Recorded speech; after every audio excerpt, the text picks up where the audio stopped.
Dankie sê, iemand het vir ons van daai Clearview draad geskenk. Dit behoort seker een of ander tyd opgerig te word. Ons dank die Here daarvoor vir hier buite by daai deur daar uit. Ons wil graag 'n speelparkie net daar vir die klein kindertjies oprig. Dis net vir ons Peters wat nie kinderkerk toe gaan nie. En dan ons het ook kinders in ons gemeente wat autisties is. En dan kan jou kind lekker daar buite speel en jy kan miskien daar sit by die deur of naby die deur sodat jy na die boodskap kan luister. So ons probeer dit daar buite inrig. Daar's ook mense wat ons speelrame persent gegee het. Ons baie dankie daarvoor. As jy enige iets het wat kinders buitekant mee kan speel wat ons kan gebruik en jou kinders het nou te groot geword te vinnig, soos wat Louis nou sê. Ons sal graag dit wil gebruik hier by die kerk. As jy voel jy wil dit graag saai. Dankie daarvoor en dit mooi inrig vir ons kleintjies. En dan ook vir die ouers, ons gaan stoele daar neersit. Ons weet nog nie presies hoe ons dit dag gaan doen nie, maar ons gaan iets daar doen. Maar ons wil dit net nie laslappie doen. Ons wil dit doen dat dit mooi ingerig is, dat ouers daar kan sit en nog steeds kan luister na die woord. Dankie vir die orkes. Waardeer julle, hoor.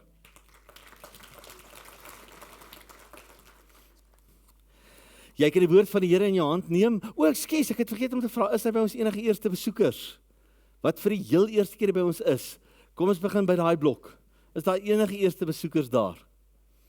As jy te bang is om jou hand op te steek, steek jou hand op omdat jy te bang is. Sê net ek is te bang om my hand op te steek. Daar is iemand baie welkom hier saam met ons. Daar is ons mense welkom in hierdie blok. Daar agter. Ek sal ook agter sit as ek in hierdie snaakse kerk kom, heel agter. Welkom vir julle vanoggend, hoor. En dan is hier nog mense hier. Dan in hierdie blok. Hier gaan 'n paar hande op. Baie welkom vir julle vanoggend hier saam met ons. En dan in daardie blok. Daar gaan hande op, daar gaan hande op. Baie welkom vir julle. Mag die Here vir julle seën. Ons evangelisasiespan het julle getarget na die tyd, né? Traktaaitjies, alles, byle karre se ruitveers in alles, né? Nee, ons sal nie dit doen nie. Nie al vandag nie. Nee, ons doen nie sulke goed nie. Maar baie welkom vir elke persoon wat vanoggend hier is. As jy van 'n ander gemeente afkom, stuur gerus vir 'n groete. Ons is lief vir ander kerke ook. Ons is lief vir die liggaam van die Here. En ons deur nie om te sê, ons dink, ons is die enigstes wat die waarheid praat nie, want ons weet, ons praat partykeer nie die waarheid nie. Want ons is mense. Ons probeer die waarheid praat. Maar ons maak ook foute. Maar ons is saam in die liggaam van die Here. Kom ons hou ons Bybels in die lig. En dan sê jy die volgende agter my aan. Hierdie is my Bybel. Dit is die woord van God. Dit help my om te deel met my verlede. Dit gee my rigting vir die toekoms. En dit help my om nou betekenisvol te lewe. Jy kan die woord laat sak. Ek gaan nou nie vandag op die oorhoofse projekte verduidelik nie.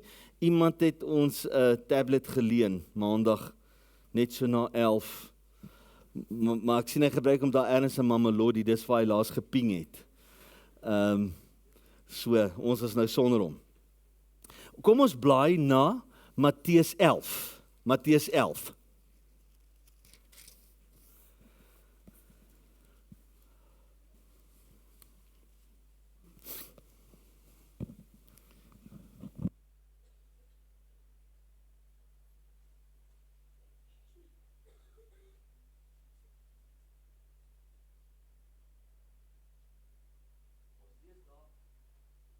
Ons lees daar van vers 25 af.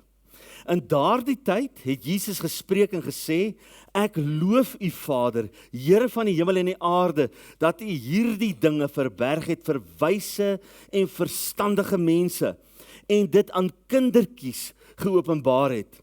Ja Vader, want so was dit u welbehae. Alles is aan my oorgegee deur my Vader, en niemand ken die Seun nie, behalwe die Vader, en ook ken niemand die Vader nie, behalwe die Seun, en elkeen aan wie die Seun dit wil openbaar. Kom na my toe, almal wat vermoeid en belas is, en ek sal julle rus gee. Neem my juk op julle, en leer van my, want ek is sagmoedig en nederig van hart, en julle sal rus vind vir julle siele, want my juk is sag, en my las is lig. Ons gaan net tot daar lees. Dis vanoggend ons kernvers vir die selleiers. ek gaan nie hierdie termyn vir julle selnotas gee nie, so ek vra dat jy self notas maak, ons sal dit weer van volgende termyn af doen. Ek is net te besig deesdae, ek kan nie vir julle sê nie, ouens, en partykeer as ek bietjie af is ek moeg, dan het ek nie lus om nog voor te berei nie, want 'n ou berei maar baie voor, al klink dit dalk nie so vir jou nie. As ons kyk na hierdie gedeelte, dan moet ek eers net by die regte preek ook kom. Wag, laat ek net na hom toe bly, want ek het nou amper weggetrek hier by 'n ander preek. Dit sou nou baie weird gewees het, maar ons pastore sal hier goed by mekaar uitkry. Dit sal net 'n bietjie 'n langer preek wees. As ons kyk, die Here Jesus kom hier en hy verbly homself in die Vader. Nou wat gevaarlik is van die woord van die Here is wanneer ek en jy net 'n skrifgie vat en dit buite konteks aanhaal, is dit nie so nie. Mense, ons doen dit baie keer, ons haal 'n skrifgie, ek praat van die Jesaja profeet, het julle al gehoor, mense wat net bid uit Jesaja uit. En die Here sê, gaan na die weste. Ek het ouens gehad, ek wil hoor of moet ons 'n kerk begin in die weste kant van die stad. Toe gaan lees hulle van Jesaja, die Here sê, gaan na die weste, maar hulle lees nie alle ander verse waar hy praat van wie gaan noord, en wie gaan suid, en wie gaan oos nie. So hulle sien die Here praat, nie, as jy die Bybel so gebruik, dan gebruik jy hom soos 'n ou jabord. Jy gebruik hom soos 'n toorboek. Ons kan nie die Bybel so gebruik nie. Jy moet hom altyd in konteks lees. Dis juist, weet jy, kom ons hou so baie kerke op hierdie aarde, dis ek het soveel verskillende soorte. Want die Bybel word baie keer buite konteks aangehaal. En dis hoekom ek sê, ons het beslis nie al die wysheid in pag hier nie. Daar's foute wat ons ook maak. Ons kom dit baie keer glad nie eens agter nie. Ons bied dit met oorgawe aan. En dan gebeur dit so 10 jaar later, dan dink ek het dit altyd gesê, dit was 'n fout. Nou ek weet as mense wat sê, ek wil nie jou kerk bywoon nie, want jy het 'n fout gemaak 10 jaar terug. Ja, wel, okay. Gaan kry daai foutlose kerk, moet net nie by hom aansluit nie, want dan het hy 'n fout. Dan is daar fout. Dan is dit nie meer perfek nie. Ons almal maak foute. En dis wat ons leer, dis wat ons humble hou, dit hou ons nederig. En dis hoekom ons mekaar nodig het in die liggaam. Nou, as ons gaan kyk in konteks na wat Jesus hier sê, hy verheerlik homself in die Vader, hy versterk homself in die Vader. Ek wil weer die eerste vers vir jou lees van Matteus 25 vers 11. Hy sê, ek loof u Vader, Heer van die hemel en die aarde, dat u hierdie dinge verberg het vir wyse en verstandige mense, en dit aan kindertjies geopenbaar het. Ek het die wonderlike voorreg om met leraars te praat so nou en dan, nie dat ek nou iets is nie, ons het nou net so forumpie waar ons gesels, en daar's ouens wat baie sterk visie dryf, want hulle het die gawe om dit te doen. Ek het nie daai gawe nie, ek is eerlik met jou. As jy met my begin praat oor visie en missie, dan begin ek te dink aan visvang. Wat is jou visie van nie, jou missie? Ek weet nie, ons het mieliepap aan, mieliebom, lekker aas, gooi in, my missie is om lekker langs die water te sit en vis te vang. Nee, ek oordryf nou. Maar dit gaan nie net oor missie en visie nie. Dit gaan oor wat is God se visie? Wat sê die Here? Wat maak dat ek en jy nie arrogant is as ons dink, ons wil vir God sê wat is die visie? Ons het 'n droom gehad om na die weste kant van die stad te kom. En ek glo dis deel van ons visie, dis deel van ons missie. En ek onthou die Here het vir my gesê, die Here het my grond gewys, en onder die grond hoe daar parels en goud en diamante lê. En hy het vir my gesê, hierdie aarde moet ontbloot word van wat daar is. Daar's goud en diamante hier. Ek praat nie van geld en asseblief, ek praat van mense, ek praat van gawes. Ek praat van mense wat se gawes ontdek moet word. En ek voel dis waarvoor die Here my geroep het hiernatoe. Maar dit sluit aan, glo ek, by die groot visie van God. Gaan maak dan disippels van alle nasies en doop hulle in die naam van die Vader, Seun en Heilige Gees. Ek durf nie om van dit af weg te beweeg nie. Dis deel daarvan. En hier kom Jesus en hy verheerlik sy Vader. Hy's besig om met sy Vader te praat. Hoekom doen hy dit? Hoekom versterk hy homself in die Vader? Want daar het goed vooraf gebeur. Dis hoekom ek sê ons moet die skrif in konteks lees. En jy kan nou gaan kyk, Jesus het baie vervolging gehad terwyl hy bedien het. Ek sê nie Jesus het met mense moeilikheid gesoek nie, want jy kry daai Christene ook. Hulle soek altyd moeilikheid. Van jy sal nie glo wat het Willie vir my gesê in die kerk, en ek nee, ek sal dit glo. Ek ken jou. Ek weet hoe jy operate. Dis hoekom Willie vir jou kwaad is. Ek het maar net goed bedoel. Ja. Nee, ons ken jou al lank al, Swarrie. Ons weet hoe praat jy met ander mense. Jy wil hulle kwaad maak. En dan wil jy uitkom op 'n Sondag en sê, kry my jammer, bid vir my asseblief. Ek kry so swaar. Dit gebeur ook, maar partykeer is daar. Ek ben die ouens wat jy die seerste kan maak sit vanoggend in hierdie diens. Dis my en jou se grootste toets vir volwassenheid. Jong mens, sê dit vir jou pa wat daar by die huis sit, wanneer jy kerk toe gaan en sê, pa, jy moet volwasse word. Jy's my mentor, gaan kerk toe.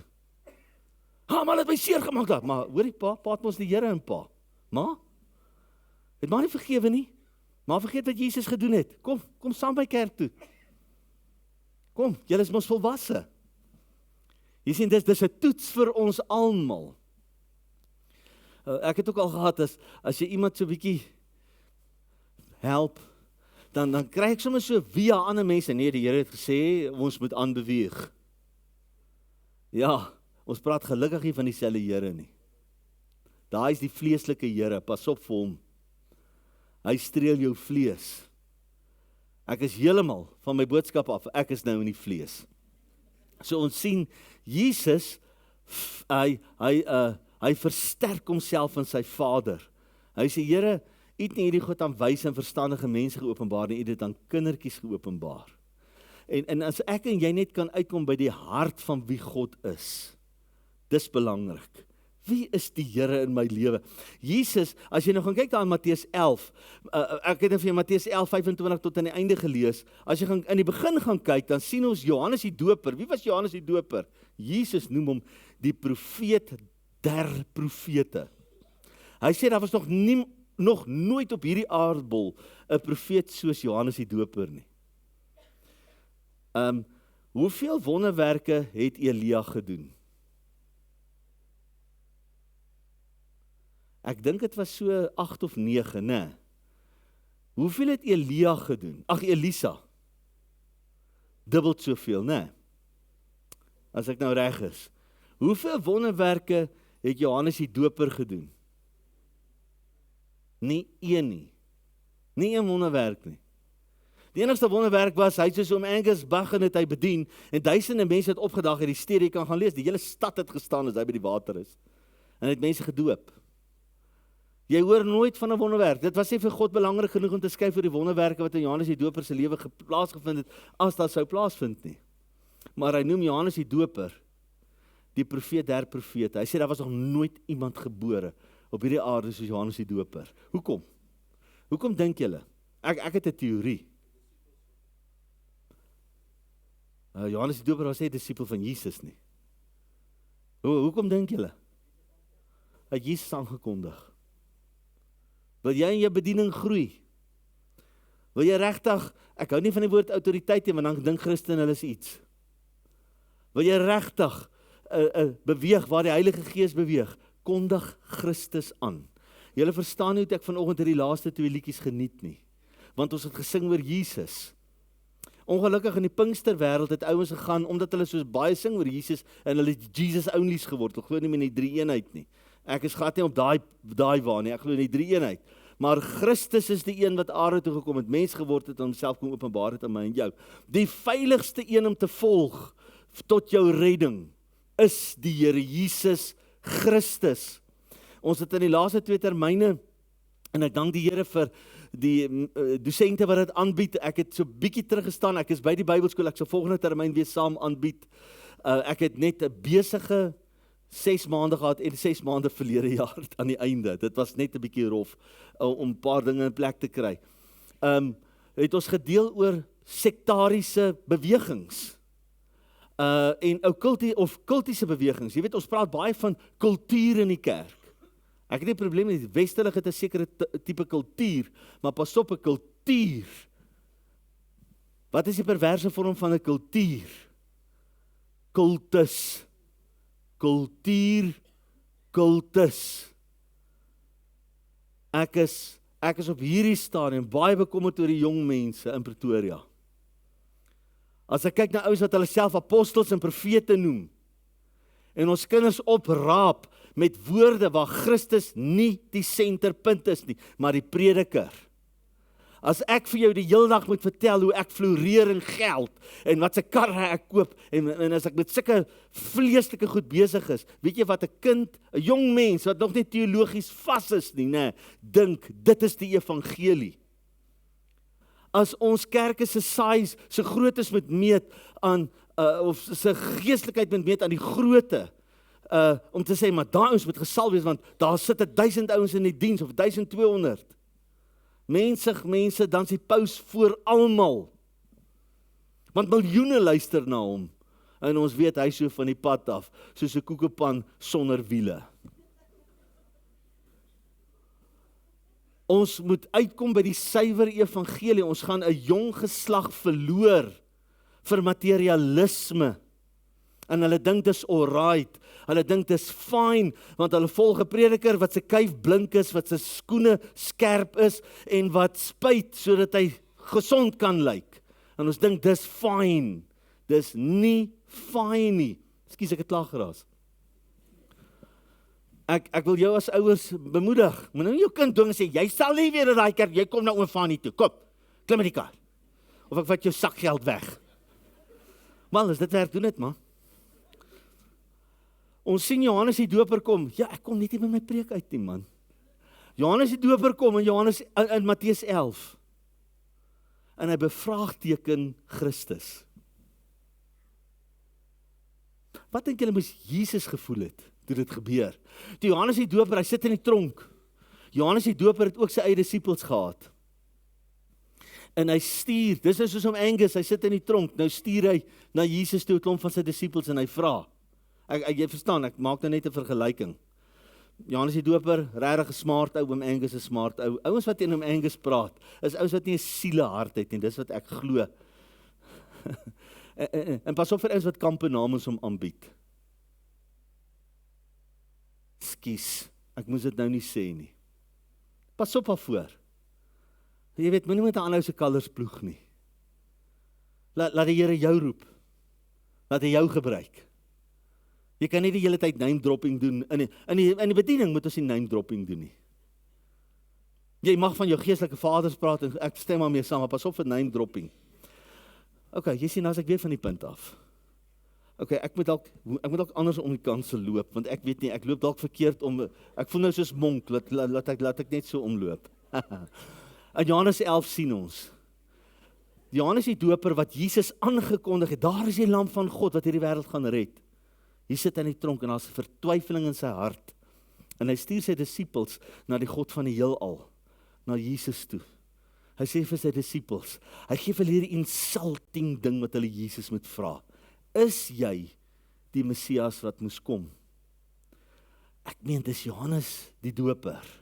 Hy twyfel. Hoe dink julle het Christus gevoel? Maar wat dink julle doen Christus? Christus stuur hy disippels terug. Hy sê, hoor, gaan vertel vir daai man. Hey, Johannes, jy moet bykom. Waar is jy geloof, man? Hy sê, gaan sê vir hom, dooies word opgewek, dowes hoor, blindes sien. Hy sê, Johannes, moenie aanstoot neem nie. En dan sê Jesus, Johannes, mag die moeder geseënd wees wat aan hom geboorte geskenk het. Hy is die grootste profeet wat daar nog ooit was. Jy sien, dis wat Jesus beleef. Ons noem dit verwerping. Jesus word bevraagteken. Is hy die Messias wat kom? Hy het sy lewe neergelê. Filippense 2 sê, hy het alles neergelê. Hy het mens geword, hy het selfs diensknegt geword en onder ons kom woon. Hy het sy godheid, kan jy dink? Jesus gee sy absolute heerlikheid en glorie op. En hy kom na hierdie ou stink aarde toe. Sy troon en alles gee hy op. En hy kom wandel hier tussen 'n klomp moedswillige boere. Wat almal dink hulle is Jode. En net hulle gaan hemel toe. En hulle noem hom nie eens op sy naam nie, hulle noem Yeshua, wat in die 1800s uitgedink is. En hulle dink is fyn. Hulle vat sy identiteit weg. Jesus kom vir hulle om te sterf aan die kruis. Hy kom vir 'n klomp Jode. Jy weet, ons praat baie teen die moslems en ek verstaan dit. Maar jy moet weet, 'n Jood is net so wreed. Jy moet dit weet. Hulle het ook mense doodgegooi met klippe. as jy nie glo soos hulle nie. Wreed doodgemaak. En hulle sou uiteindelik gesorg het dat Jesus 'n verskriklike wrede dood. Nie moslims nie. Dit was nie Osama bin Laden wat Jesus aan die kruis gehang het nie. Of Barabbas nie. Dit was Jode. Dit was die priesters wat staan in die gehoor, terwyl die mense moet skreeu, wie moet vrygelaat word, Barabbas of Jesus? Dan sê daai geestelike Joodse priesters, Barabbas. Dis hulle wat hom gekruisig het.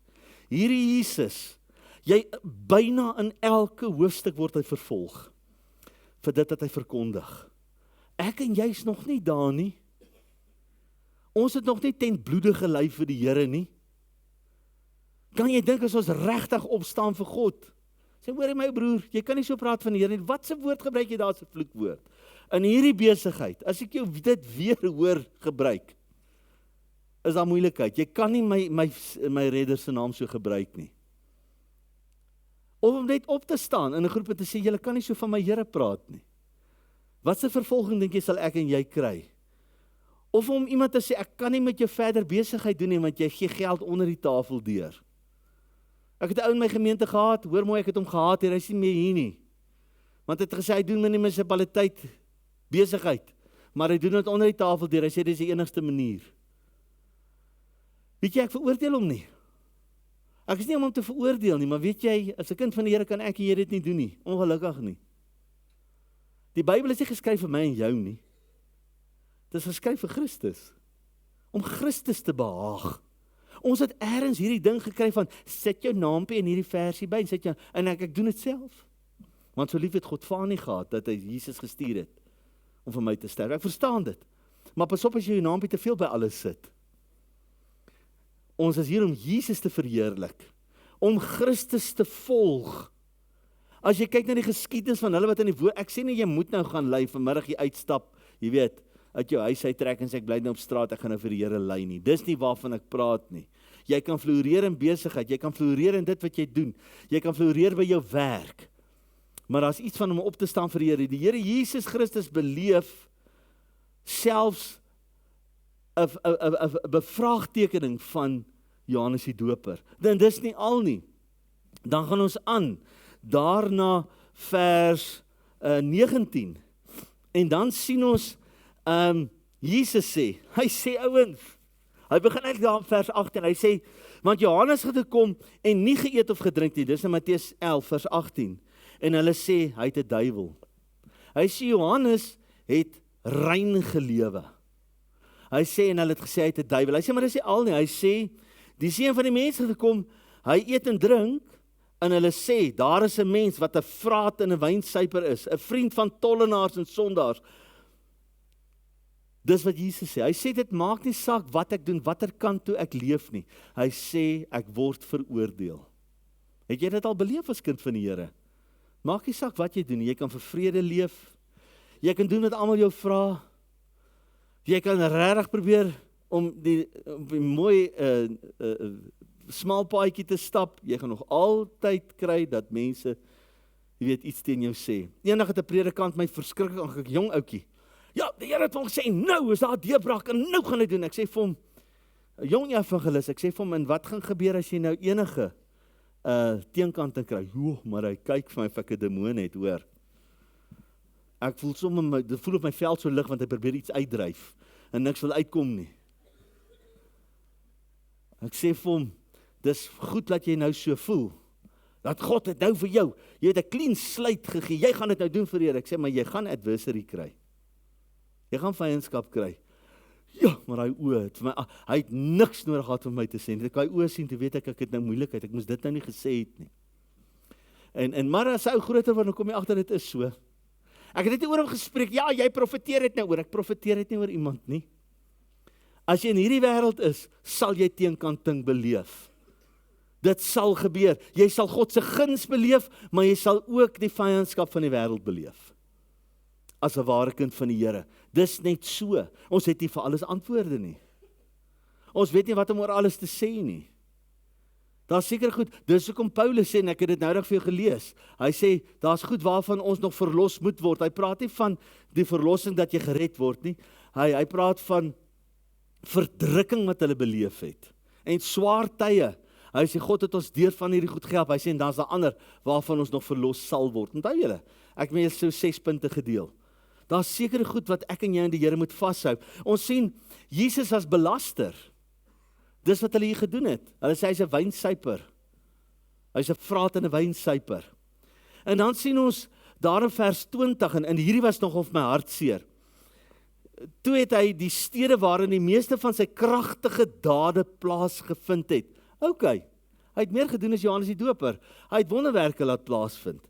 Toe het hy hierdie stede begin verwyd, omdat hulle hul nie bekeer het nie. En as 3 stede daar, Chorazin, Betsaida, dan vers 23 Kapernaum. Die Here het sulke verskriklike oordeele wat hy oor hulle uitspreek, want hulle wou nie luister nie. Dis die stede waar sy meeste wonderwerke plaasgevind het. Hulle wou nie luister nie. Daar's geen waarborg dat wanneer ek en jy vir die Here leef, dat almal na ons gaan luister nie.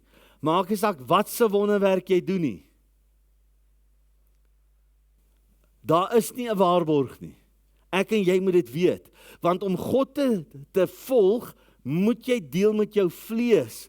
En daar's mense wat nie met hulle vlees wil deel nie. Daar's ouens wat met sy dagboek werk. En hy pas God in by sy dagboek. Die Here is nie sy dagboek nie.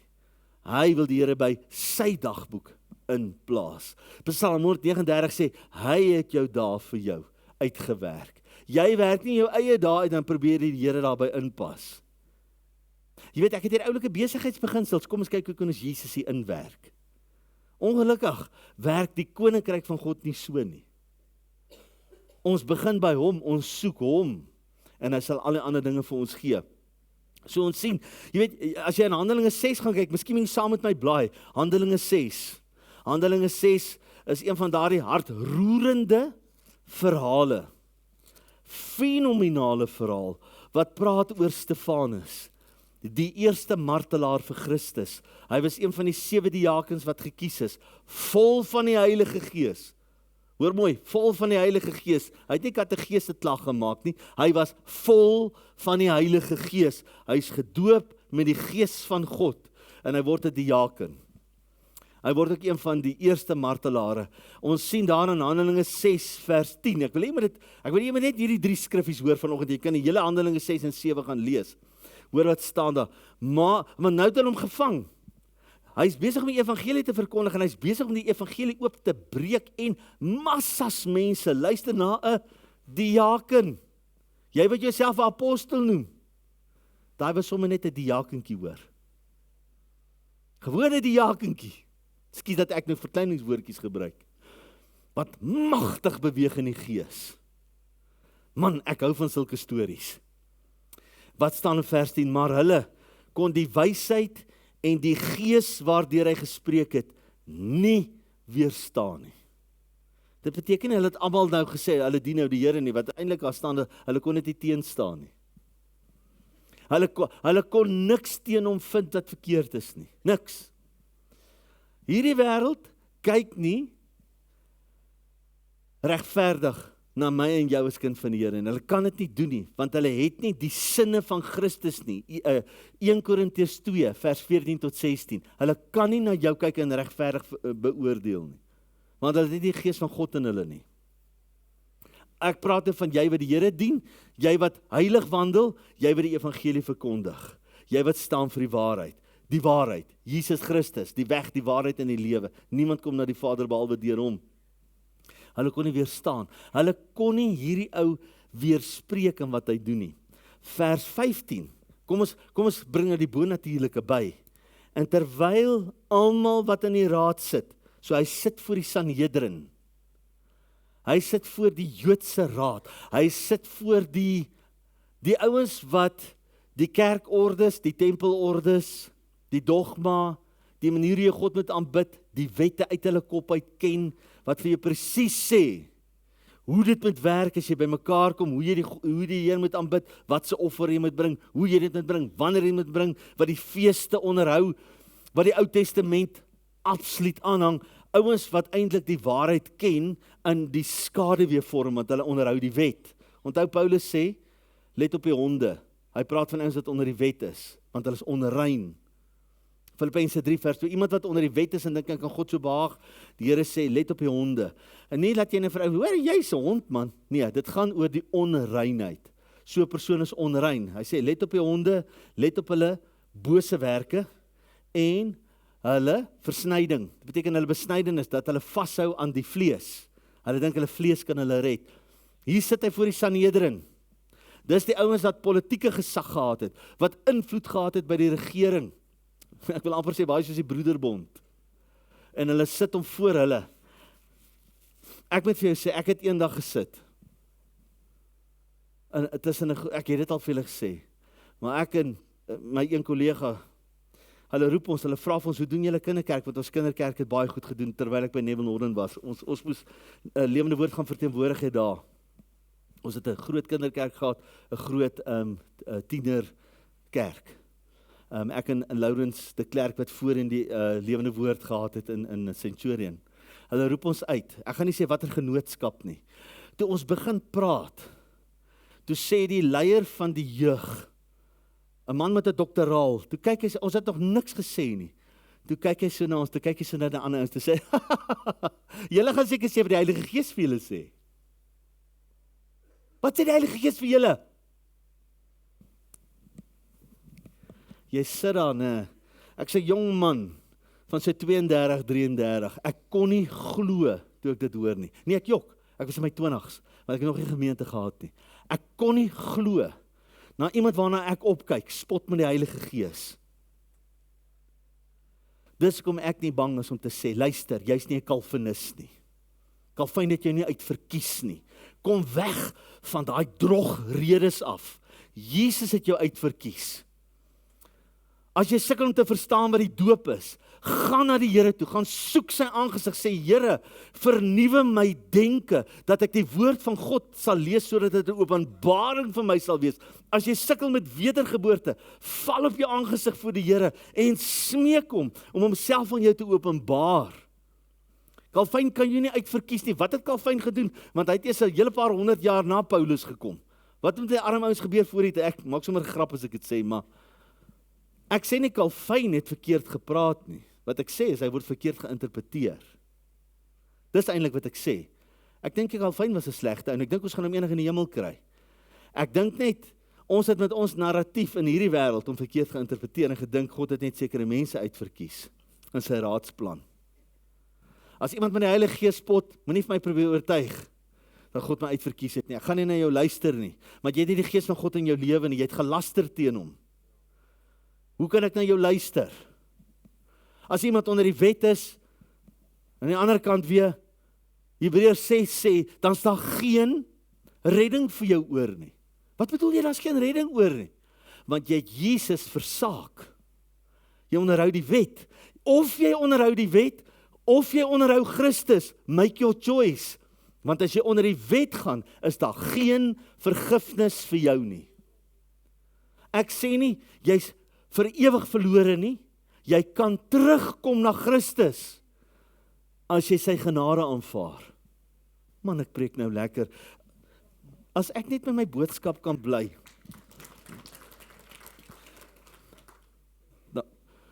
Ek weet nie wat we doen met hande klap nie, want ons klap nie hande in lewende woord nie.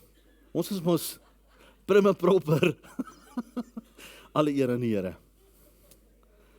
Ons sien Jesus was geïgnoreer in hierdie stede.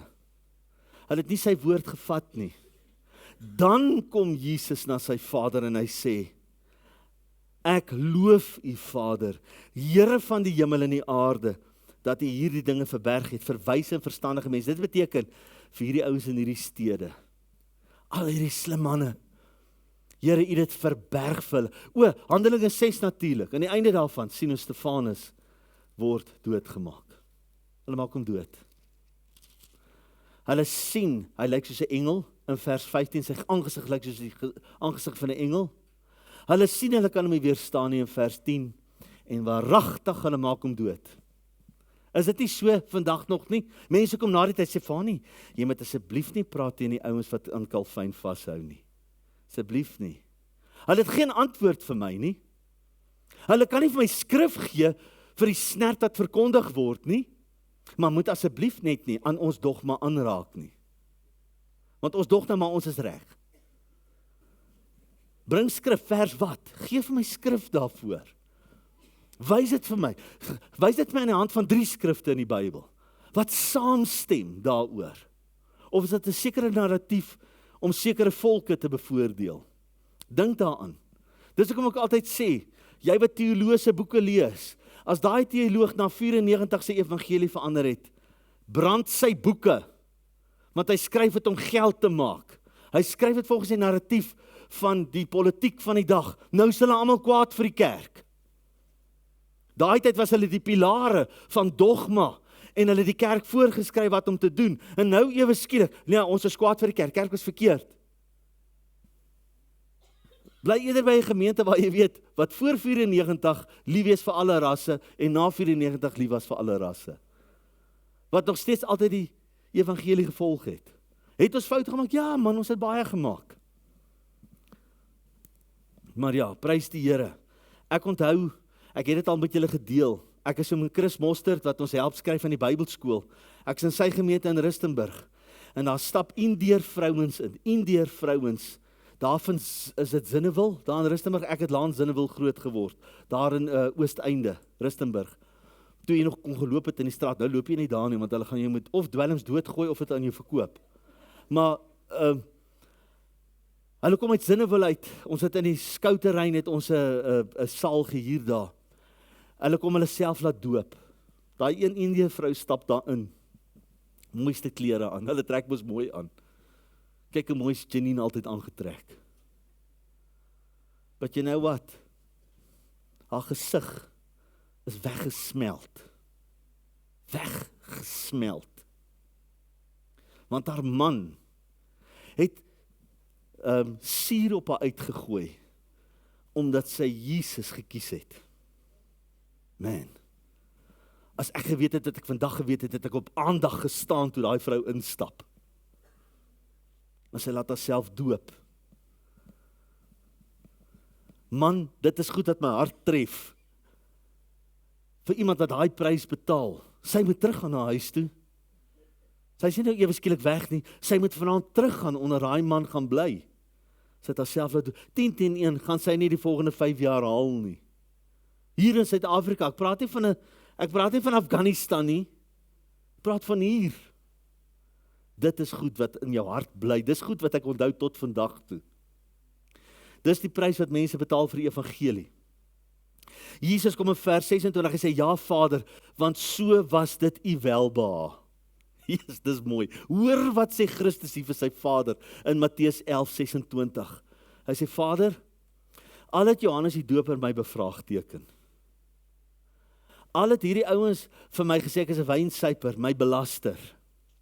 Al wou hierdie 3 stede nie my woord vat en tot bekering kom nie, sal ek my verheug en sal ek jubel omdat u my Vader is. Hy sê, want dit dra u welbehae. Kom ons sê saam welbehae. Welbehae. Waarmee ek en jy in hierdie lewe besig is, vra die Here altyd, dra dit u welbehae. En dit was vir Christus goed genoeg. Die welbehae van sy, hy het gesê, ja, ek gaan môre weer my beraader sien, ek gaan weer môre met Petrus praat, ek weet nie meer wat om te doen in hierdie omstandighede nie, sjoef, sê wat hy doen nie, hy verheug hom in die Vader, hy sê, want Vader, dit dra u welbehae. Here, as dit u laat goed lyk, en as dit u goedkeuring dra, dan is dit fyn met my, dan sal ek dit deurgaan. Dis hoekom ek sê, die woord van God is nie vir my en jou geskryf nie, dis heel eers vir Christus geskryf. Dit gaan oor Christus om Jesus te volg, nie jou geluk te volg nie, nie jou blydskap na te jaag nie, maar Jesus na te jaag. In die bediening sien ek ouens kom en gaan wat voltyds inkom. Jy kry daai ouetjie, hy stap in en hy betaal die prys. Hy betaal hom. Hy bly in 'n karavaantjie. Hy gaan studeer, hy kry sy opleiding, hy gaan doen sy sendingwerk, hy gaan doen sy straatwerk, hy gaan werk met mense en hy dien God met alles in hom. En dan kry jy deesdae, studente stap en sê, wat is die perks? Wat is die salaris wat ek gaan kry as ek 'n kerk begin? Hoe lyk my chorrie wat ek gaan ry? My mediese fonds? Soek die perks. Niks fout daarmee nie. Dank die Here, ek het ook 'n mediese fonds. Veral soos ek nou ouer raak. Ek is dankbaar daarvoor. Dit verander. Kom ons soek na die welbehae van die Here. Ek het hier geskryf, fokus my kind. Daar's mos 'n liedjie wat sê, fokus my kind. Wie wil ek en jy behaag? Wie wil ek en jy behaag?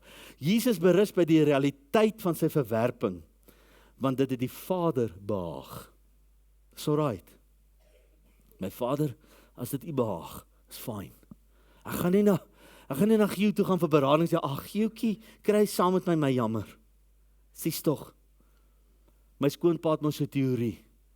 En ek weet dit krap mense om, ek wil dit vir jou sê. Hy sê baie mense huil by 'n begrafnis. Nie omdat hulle jammer is oor die ou wat dood is, en hulle is jammer vir hulle self. Ek weet, ons is hartseerrode persoon wat sterf, maar pas op. Pas op waaroor jy treur. Pas op wie jy jammer kry. Baie keer kry jy net jouself jammer. En ek bedoel baie mooi, ekskuus dat ek die woord jy gebruik. Kom ek sê ons. Baie keer kry ons onsself jammer. Dis maklik. Daar's narciste wat lang krokodiltrane huil. Dat almal hulle jammer kry. Jesus het ruggraat gehad. Dis die verskil. En verder as homself geleef, al was hierdie wêreld vir hom geskape, het hy verder as homself geleef. Hy het vir sy Vader geleef. Onthou Kolossense 1 vers 15 tot 17 sê, hierdie wêreld, ek het nou gesê die woord, ek bedoel die wêreld, hierdie wêreld is eintlik vir Christus geskape, in en tot en deur hom. Kolossense 1 vers 15 tot 17. My vraag aan jou vanoggend is, en aan myself is, vir wie veg jy?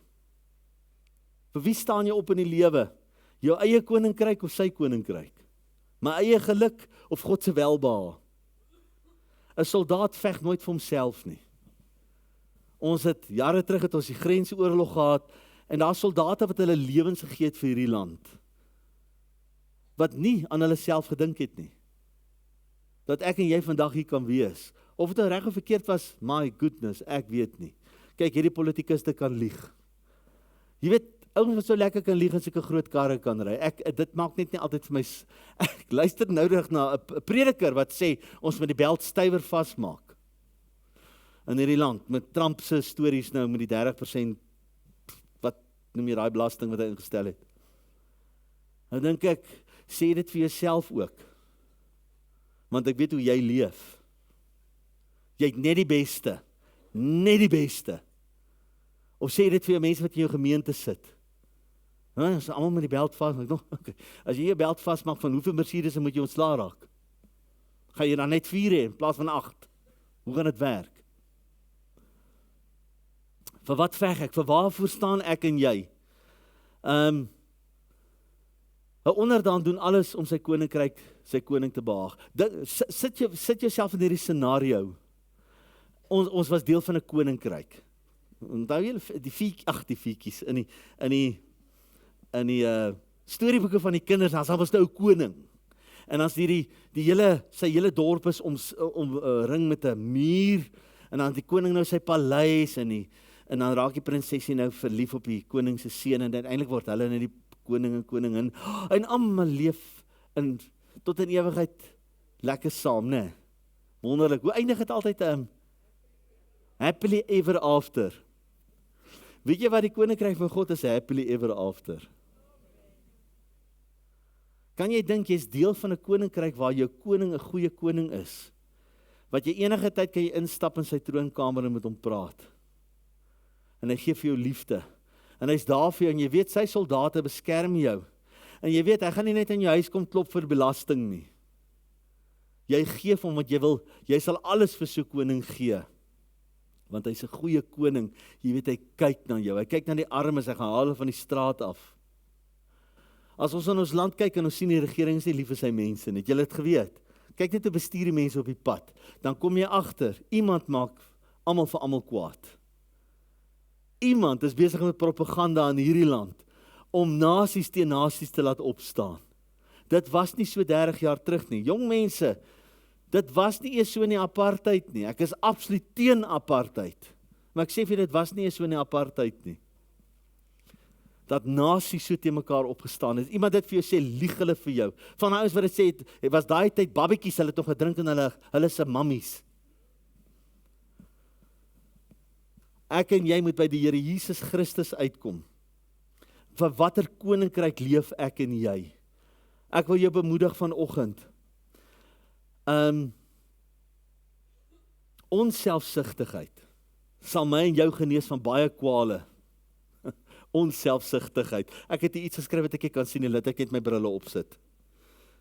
Baie goeie medisyne. Onselfsugtigheid. Onselfsugtigheid, glo ek, is die remedy, dat ek en jy kan begin inbeweeg in die rus van die Here. Dat ons sy genesing kan beleef. Weereens, hierdie boek, die Bybel, is nie net geskryf vir die mens nie, dit is geskryf om God te openbaar, sodat ek en jy kan weet, vir wie lê ons lewe neer? Vir die Here Jesus Christus. Dis vir wie ons lewe neer lê. Ek wil hier lees wat ek geskryf het. Onselfsugtigheid sal jou genees van baie kwale. Kyk verby al jou menslike doelwitte. Kom by die Here uit. Johannes 17 vers 3 sien ons dit so mooi. Jesus kom en ek het al daaroor bedien en ek wil eintlik 'n reeks daaroor aanbied te sê ek stop net Fanie. Stop net. Jy het nie 'n klou wat Jesus se missie op aarde was nie. Jy het gedink jy het, tot ek Johannes 17 in diepte begin bestudeer te besef ek, Here, ek het nie die diepte om oor hierdie skrif te bedien nie. So jy sal hoor, so nou en dan haal ek ietsie uit wat vir my begin oopgaan van Johannes 17, want Johannes 17 is die gebed wat Christus bid net voor hy sou sterf aan die kruis. Hoor wat sê in vers 3. Hy sê, en dit is die ewige lewe. Hy is besig met sy pa te praat, met die Vader. Hy sê, en dit is die ewige lewe, dat hulle u ken. Die enige waaragtige God. Hy sê, Here, dis die ewige lewe. Dis my missie, is om u aan hulle te openbaar, want as hulle u ken, is dit die ewige lewe. En Jesus Christus, wat u gestuur het, vers 4, ek het u verheerlik op aarde, die werk wat u my gegee het om te doen, het ek volbring. Dis wat Jesus sê. Hulle het nie na die tyd Jesus se testament voorgelees gesê, okay, wie kry Jesus se donkie? Wie kry sy skoene? Daai 4 huise wat hy het, wie kry dit? Wie kry sy studios waar hy uitgesaai het op TBN? Wie kry die kameras? Wie kry die printingwerke? Dat ons weer kan plakate print vir Petrus wat nou gaan preek. Ek is teen niks van daai goed nie. Al wat ek is regtig nie teen dit nie. Ons print ons eie plakkaatjies ook hier so nou en dan. Maar daar's meer as net dit. Daar's 'n legacy wat hy nalaat, Christus, waar hy sê ek en jy is sy mede-erfgename, Romeine 8. Ons is medeseuns en dogters van ons hemelse Vader. Ons het saam met hom erfgename geword van 'n baie groter testament, 'n groter verbond. En dis ook ek sê, moenie aan die wet vashou nie. Die wet sal vir jou in die verderf invat. Dit sal maak dat jy teen mense praat. Dit sal maak dat jy eksklusief raak. Dit sal maak dat jy afkyk op ander mense. Kom by Christus uit. Die een wat genade gee. Jesus sê nie gaan hou aan sonde doen nie. Jesus verhoog die wet. Kyk, hy maak hom so moeilik, né? Dat niemand sal die wet kan onderhou nie, behalwe as jy in Christus is. Niemand sal genade ontvang behalwe as jy in Christus is. Jesus maak dit nie. Jesus sê, as jy ek dink amper Karel het gister oor gepraat. As jy mag nie jou broer sleg sê. Jesus sê jy mag nie jou broer vermoor nie. Hy sê dan moet jy voor die raad verskyn. Obvious, hulle gaan jou teregstel. Hy sê ek sê vir jou, as jy vir jou broer sê raak of idioot, hy sê dan sal jy voor die reg. Jy sal in die helse vuur sê daarvoor rekenskap gee. Dit beteken ek beskou jou as 'n moordenaar as jy sleg van jou broer praat. As ons vandag sondes wat die mens moes doen met bloed moes vergelyk. Jy moes bevlekte bloed op jou gehad het vir sonde wat ek en jy verkeerd gedoen het, waar ons mense sleg gesê het. wat gelykstaande is aan moord. Hoeveel van ons sou jy gesit het bevlek met bloed van daardie persoon? Ek praat van wanneer iemand vermoor, as jy iemand doodmaak, kom sy bloed op jou. Ek het ondersoeke gedoen, moord en verkrachting, daai persoon se bloed kom op jou. Dus jy ouens ondersoek het nog voor dat DNA was, jy gaan soek bloed op daai persoon se klere oral. Om uit te vind, is hy die moordenaar of nie, is daar 'n moontlikheid. Hoeveel van ons sou bloed op ons gehad het? As jy nie kan vergewe nie, daar's bloed van daai persoon op jou liggaam. Volgens Christus is jy 'n moordenaar. En jy sal rekenskap gee in die hel. As jy dit nie glo nie, skeer die hele Matteus 5 uit jou Bybel uit. Dis hoekom Paulus sê in 2 Korintiërs 5:17, hy het ons die bediening van versoening gegee. En die woord van versoening gegee. En hy het aan ons die versoening gegee met sy Vader. 3 goed. Ons is versoen. Nou het ons die bediening van versoening. En as jy wonder wat is die bediening van versoening, sê hy, julle het ook die woord. Die woord van versoening. Ek en jy sal nooit 'n verskoning hê om nie te vergewe nie. Nooit, ooit nie. Ek is heeltemal van my preek af. Ek gaan nou fokus. Fokus my kind. Fokus Fani. Vers 27. Alles is aan my oorgegee deur my Vader. Alles is aan my oorgegee deur my Vader. En niemand ken die Seun nie, behalwe die Vader. Ook ken niemand die Vader nie, behalwe die Seun. En elkeen aan wie die Seun dit wil openbaar. Jy sien, as ek en jy daardie strewe in ons lewe het, en ons is op soek na Christus, hy sê, dis die plek waar ek myself aan jou openbaar. Romeine 10 vers 8 sê, miskien moet ek dit net vir jou lees, want ons lees in Afrikaans, ons lees die term woord daar. Ons praat van woord. Maar hoor wat sê hy, kom ek lees hom vir jou in Afrikaans, hy sê, Romeine 10:8, maar wat sê dit, naby jou is die woord, in jou mond, in jou hart, dit is die woord van die geloof wat ons verkondig. En dan kom hy in vers 9 en 10 en hy vertel jy om die Here aan te neem, né? As jy met jou mond die Here Jesus Christus bely en glo dat God hom uit die dood opgewek het, sal jy gered word, want met die hart glo tot geregtigheid en met die mond bely tot redding. So hy praat daar van die woord. As jy gaan kyk na daai woord in die oorspronklike Grieks, dan is dit die term rema. Dit beteken openbaringswoord. Hy sê, julle sal van elke openbaringswoord leef. Daarom moet ek en jy, want dis wat die Here sê. Hy sê dan in Matteus 11:27, en elkeen wie die Seun dit wil openbaar. God wil homself aan jou openbaar. Johannes 6:68, toe almal Christus verlaat, weer eens 'n plek waar Jesus verwerp is. Die hele skare verlaat hom. Die evangelie, die wêreld, ek praat nie van die mense nie, die duiwel, wil nie die evangelie hê nie. So hy sal alles doen om ouens se ore te blok. Ek sit met ek en ek is eerlik met jou, ons doen begrafnisse en dan weet hulle my, so dag voor die tyd, nee, jy moet nie met die begrafnis doen, iemand anders gaan dit doen. My eerste gebed is, Vader, wie ook al op hierdie kansel of daar kom staan om hierdie begrafnis te doen, Here, die gebed van my hart is dat hulle die evangelie sal verkondig. En Here, as dit nie gaan gebeur nie, vra ek U, dat U my geleentheid sal teruggee, sodat ek die evangelie kan verkondig. Want dis dalk die eerste en die laaste keer dat daai persoon ergens gaan sit tussen ander kinders van die Here en die evangelie gaan hoor. Dis hoe ernstig dit is. Jy weet, ons wil al die goeders begin. Man, ek het al gesit tussen klomp leraars wat goed beplan vir 10 jaar en niks doen nie. Niks. Hulle kom nêrens uit nie. En toe vra ek myself, maar hoe werk die koninkryk van die Here? Toe sê God, per geleentheid. Elke geleentheid wat ek jou gee, is my koninkryk. Dis hoe ek werk. As jy begrafnis het, maak jou dagboek skoon, doen die begrafnis. Maar Here, ek het 'n baie belangrike, nou en dan kan ek nie. Maar ek sê vir jou 9 uit die 10 keer sê ek nie, ek doen die begrafnis. Miskien is ek op verlof, as ek op verlof is, doen ek nie 'n begrafnis nie. Maar dan doen ek dit. Ek haal alles uit. Hoekom? Want dis 'n Kairos oomblik.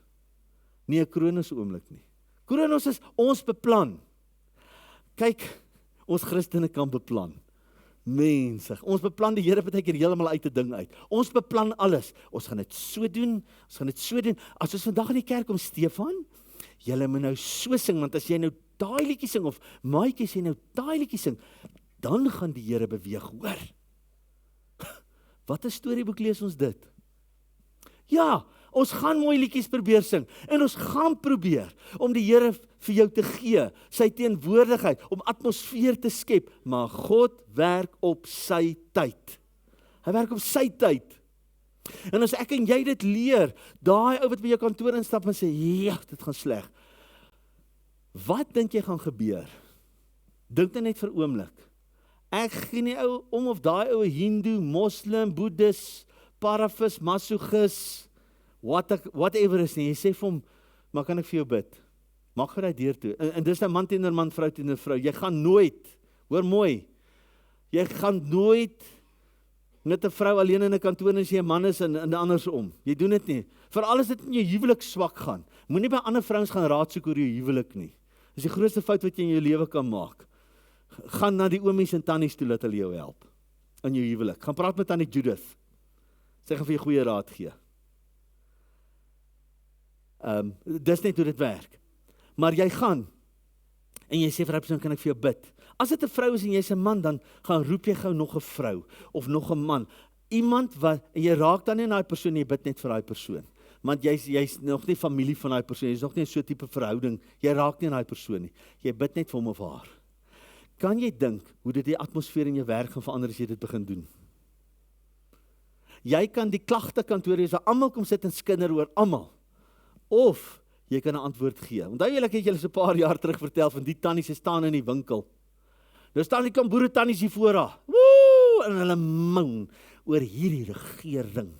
Al hierdie goed wat gebeur.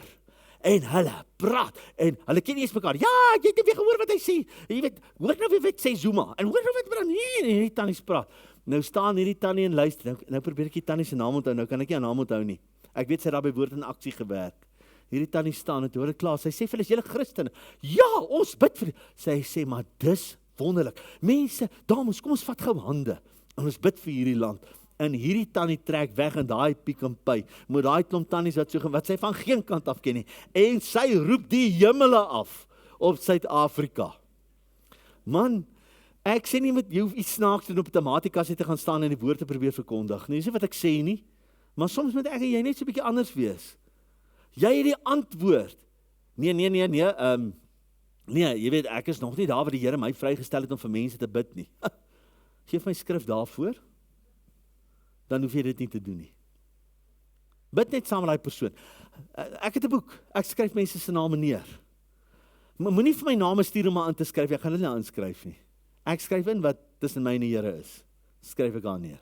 En ek bid vir daai mense. Jy moet weet as jou naam in daai boek is, ek bid vir jou. Ek probeer eenmal 'n dag, ek kry dit nie altyd reg nie. Maar ek try. As ek bid, dan het ek daai boek by my en ek bid vir jou. Want ek weet al, ek lieg as ek vir jou sê ek gaan vir jou bid, as ek jou naam neergeskryf het nie. Want ek gaan vir jou vergeet. Ek onthou net die probleemmakers in die kerk. Dan bid ek omtrent net vir hulle. Bid dat ek sal klaar kry met hierdie boodskap nou. Ek wil regtig nou afsluit. So die Here Jesus kom, hy sê ek openbaar die Vader aan julle en die Vader my in julle. Jesus openbaar sy Vader se goddelike heiligheid. Hy openbaar sy krag, sy barmhartigheid, sy liefde. Dis wat Christus kom doen het, ons sien dit. En dan die antwoord vir genesing.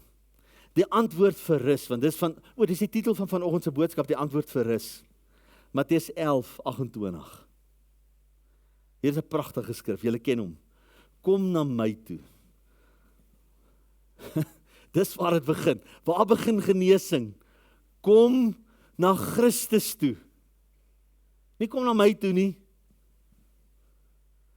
Ek dink my vrou hardloop weg met hy nader kom. Sy hardloop na binnekamer toe. Sy weet sy moet na Jesus toe gaan. Sy ken al my foute. Jesus sê, kom na my toe. Jy kan dit op die straathoeke uitskryf vir mense wat die Here soek. Kom na Christus toe. Kom na my toe, sê Jesus. Almal wat vermoeid en belas is. En ek sal julle rus gee. Wat beteken dit na Jesus toe te kom?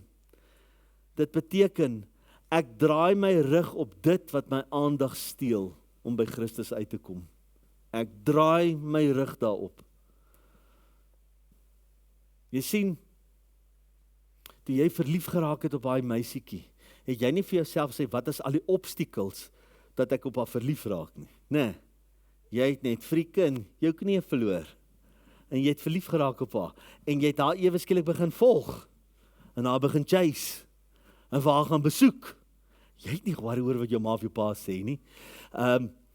Van my skoonsissies, my skoonpa het hulle ruite toegetek, dat hulle nie kan ontsnap nie. Hy het die een, ek weet of Zelda, daar is my vrou, ek het nie gesien, sy sit in die kerk nie.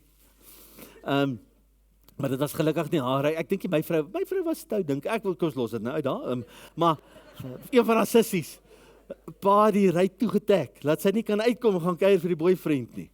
Daar's niks. Nou, wanneer ons die Here aanneem, dan worry ons so oor al die sonde. O nee, wag, ek het nog die dinge in my lewe en daai, hoe gaan ek nou die Here volg?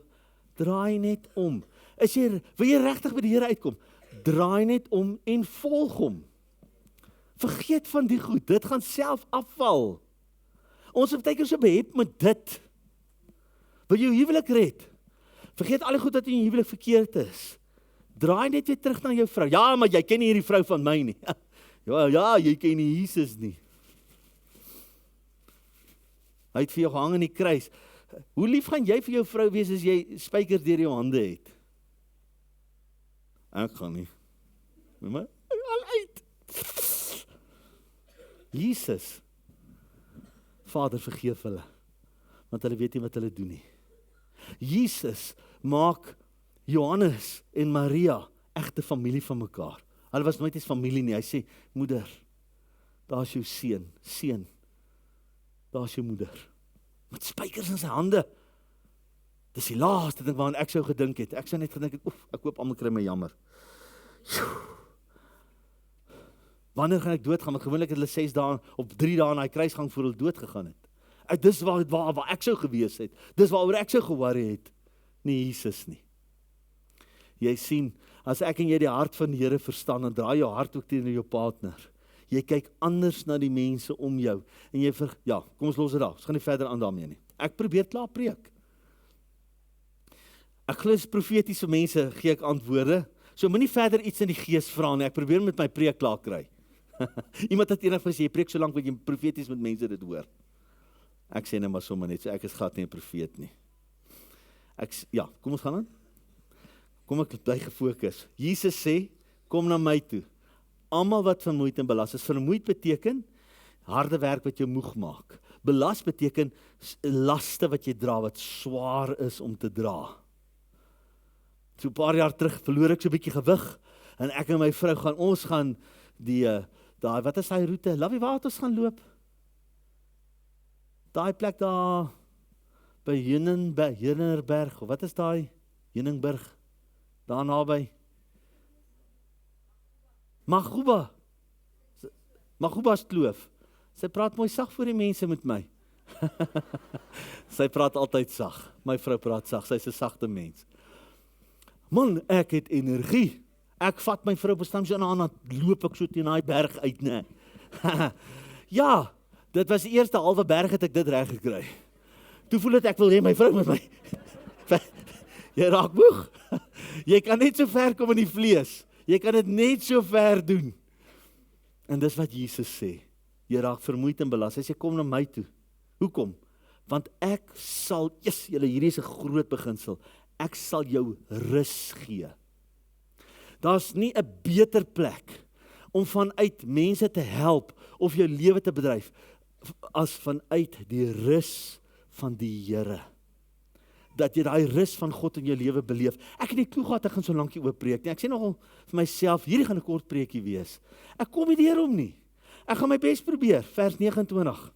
Vanaand lê ek weer wakker en sê vir myself, hoekom het jy al hierdie goed gesê? Neem my juk op julle. Hier gee Jesus nou die antwoord. Hy vertel ons nou hoe rus ons in hom. Hy sê, neem my juk op julle. Nou, jy sit 'n juk op 'n os of 'n donkie of 'n ding wat 'n wa gaan trek. Jesus sê, trek my juk aan. En leer van my. Leer van my. Dis hoekom ons 'n woordskool het op 'n maandag aand. Leer van my. Hoekom? Hoekom moet julle van my leer? Want ek is die God van die heelal. Ek kom op 'n wit perd. Julle moet geestelike oorlog voer. Hoor wat sê Jesus. Want ek is sagmoedig en nederig van hart. Hy sê leer van my, want hy het besef Johannes het sy hart verloor in die tronk. Hy twyfel. Hy besef, die mense noem hom 'n wynsuiper, hulle het hulle hart verloor, hulle kom nie agter wie hy is nie, hulle is te hard, hulle is nie sagmoedig en nederig nie. Hy het gesien die 3 stede luister nie na hom nie. Hulle is te hard, hulle is nie sagmoedig nie, hulle is te slim vir hom.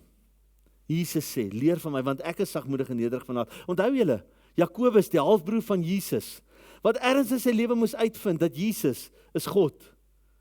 Want hy wil in die begin het hy nie so gevoel nie, hy het vir sy boetie gesê, hy is mal, daar in Johannes, hy sê, ma sê, jy is van jou kop af, kom huis toe. Hierdie selfde Jakobus sê in Jakobus 1:21, ontvang met sagmoedigheid die ingeplante woord van God, wat in staat is om jou siel te red. Met sagmoedigheid.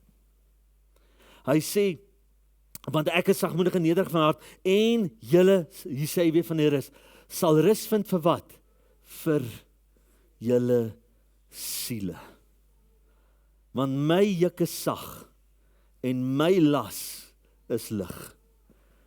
Jy sien, wanneer ek en jy wat beteken dit om Jesus se juk te dra? Dit beteken om jouself in te harnas by God. Ek is glad nie 'n bergklimmer nie, julle kan sien in my uniek fisiek, ons gaan 'n hyskraan nodig hê om my daar uit te kry. Jy weet, ek vertrou geen tou om my teen 'n kraansie op te vat nie. Ek het net te veel spiere daarvoor. Hoekom lag julle? Ja, om berg te doen met jouself in harnas met 'n tou, is dit nie so nie, jy trek 'n tipe van 'n harnas aan. Jy moet self in harnas. Jesus sê, harnas jouself by my in. Om te trou beteken jy harnas jouself in by 'n persoon. Dis hoekom skei so seer is. Want jy gee oor aan daardie persoon weet jou beste punte en jou slegste punte. Jou sterkste punte en waar jy weerloos is. En dis hoekom mense mekaar uithaal soos hulle skei, want jy weet wat die ander persoon se swak punte is. Né? Want jy was ingeharnas met daai persoon en hy weet wat jou swakpunte is, of sy weet wat jou swakpunte is. Jy sien, dis in harnas. En ek het al met jou gedeel, harnas beteken, as jy wil gaan bergloop, jy gaan koop daai tou in die winkel, jy moet daai tou leer ken, so jy vra daai winkeleienaar, wat sy tipe tou is hierdie, wat is sy sterkte, wat is sy breekkrag, dit is nogal 'n belangrike ding vir my, kan hierdie ding 3 ton keer, gaan hy intakte bly, of gaan die rotsie om laat breek, laat snap. Snap is 'n mooi Afrikaans vir snap, uitrafel. So, om jou in hart te nas by iemand, is om iemand in verhouding te staan, om iemand te vertrou en jouself te verbind, daai persoon te ken. Dis wanneer jy jouself inharnas. Dis hoekom, jong mense, as jy verlief raak op 'n meisie, dan gaan julle nie môre aantal bed toe nie. Want dan is jy ingeharnas. Jy het dit geweet, dan is jy vas. Moenie dit doen nie. Dis dom. Hormone maak my, sê agter my aan, hormone maak my dom. Moenie dit doen nie. Jy kan nie jou verbind tot iemand voor jy daai persoon ken nie. Moenie jouself net verbind nie. Goed, sagmoedigheid beteken om nie in die vlees die oppositie te weerstaan nie. Dis een van die betekenisse. Om nie vleeslik op te tree as jy kwaad is nie. Nederig beteken om jouself nie hoër te ag as iemand anders nie. Jy sien, ek het hierdie geleer by John Jay. Ek wil dit sê nie, met hom nie vir Neville Balance sê ek het dit gesê nie. John Jay sê dit ook en hy's 'n smart ou. En ek kan nogal na sy woord luister. Pastor John of John Jay, ek kan nou nie onthou jy sê, maar in elk geval, jy kan self na hom gaan luister. Nederigheid en sagmoedigheid is soos onderklere. Dit is baie belangrik om dit te dra. Maar sodra jy dit vir almal probeer wys, is dit onwelvoeglik. Nederigheid en sagmoedigheid is soos onderklere. Dit is belangrik, maar sodra jy dit vir almal wil wys, is dit onwelvoeglik. Jy hoef nie vir mense te probeer wys jy is sagmoedig en nederig nie. Wees dit net. Just be it. Dis hoekom ons sukkel baie keer in ons verhoudings, want ons probeer bewys wie ons in Christus is. Moenie jouself probeer bewys nie. Wees dit net. Toe die duiwel voor Christus staan, en vir Jesus sê, verander daai klippe in brood, is na 'n 40 dae vas, ek dink Jesus was honger. Man, ek sou so 'n bietjie biryani wou gehad het, lekker lensies in, lekker hoendertjie, basmati rys, so 'n lekker ban, lekker Portugese ban, Janine, Portuguese ban, lekker, saam daar eet.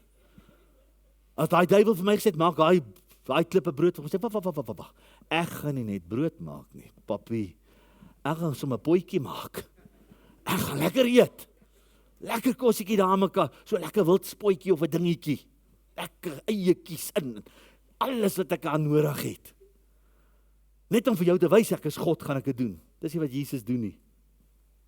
Jesus sê, jy sal nie net van voedsel alleen, van brood alleen leef nie, maar van elke woord wat uit die mond van God gaan. Jy sê, jy hoef jouself nie te bewys nie. Jy hoef nie jou sagmoedigheid van mense te wys nie. Dis onwelvoeglik, moenie dit doen nie. Dit maak jou juist dat jy nie sagmoedig en nederig is nie. Leef dit net. Leef net vrede. Moenie vertel hoe maak jy vrede nie. Leef dit net. Kom verby jouself. As jy nie verstaan wat ek vanoggend sê nie, dan gaan jy dit nog nie verstaan nie. Ek kan dit op 'n ander manier vir jou verduidelik nie.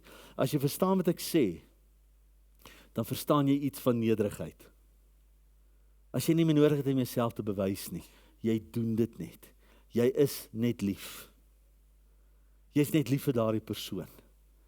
Jy wil daardie vrou of daardie man koester, want jy's lief vir hom of haar. Maak nie saak wat nie, maak nie saak van die foute nie. Ek is by die laaste sinnetjie. Sagmoedigheid en nederigheid is die antwoord vir rus. Maak dit sin? Sagmoedigheid en nederigheid, as jy op 'n plek kom, wat jy jouself nie meer vergelyk met ander mense nie. Wat jy sê, Vader, ek is tevrede met wat ek het. Ek het in 'n huis groot geword en ek dank die Here vir my ou vader. Ons het 'n ou Peugeot gery, met so lang skraap langs die kant. My pa het dit sommer reggemaak met Bradley patty. Ag, hy was 'n ordentlike mens, hy was nie 'n takhaar nie, hy was 'n goeie mens.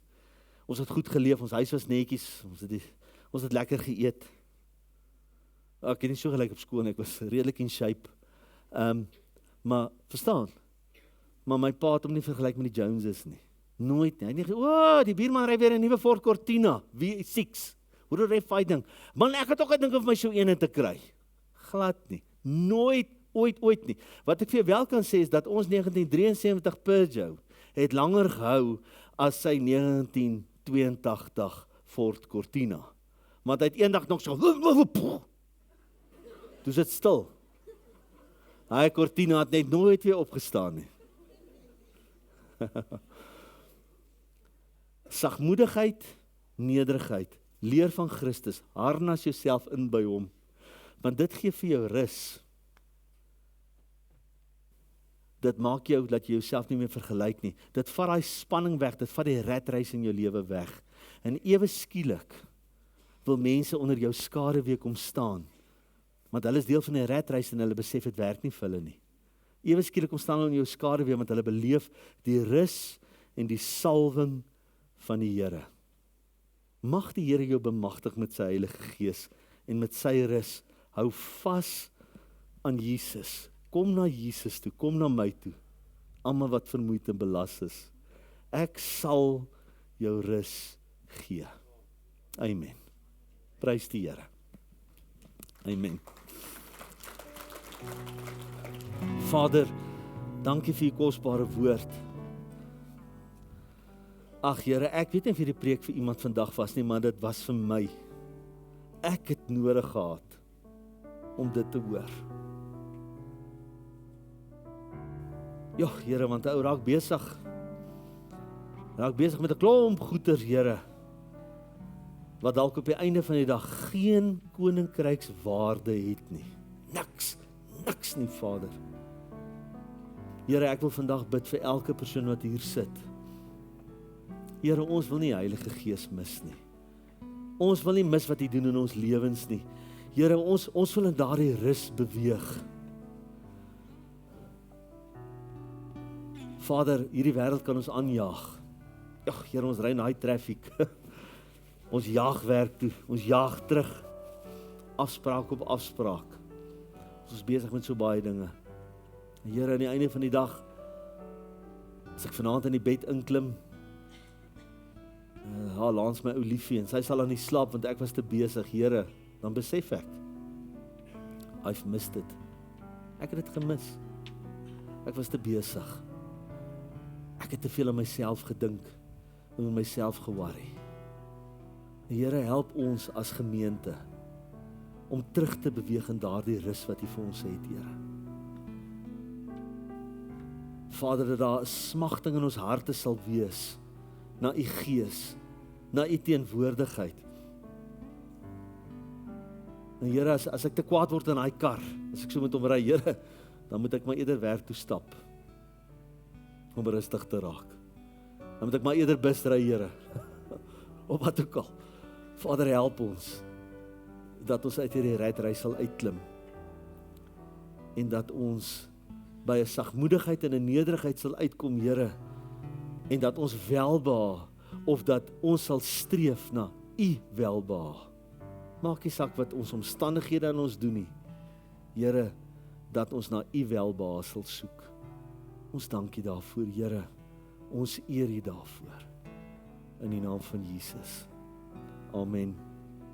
As ek baie keer staan by 'n begrafnis of 'n troue, en ek dink aan die rus van die Here, dis een van my uitdagings altyd as ek bedien, want jy sien mos, nou veral met 'n troue, almal daar hardloop rond, en jy kry mos die een wat alles beheer, jy kry mos die control freaks, die blommetjies moet so lyk, en die catering moet so lyk, en daai blommetjie varkoortjie wys verkeerde kant, hy moet na daai kant toe wys, en jy kry daai mense, jy kry daai onrustigheid. Ek wil vir jou bemoedig, vat jy die rustigheid van die Here daarin.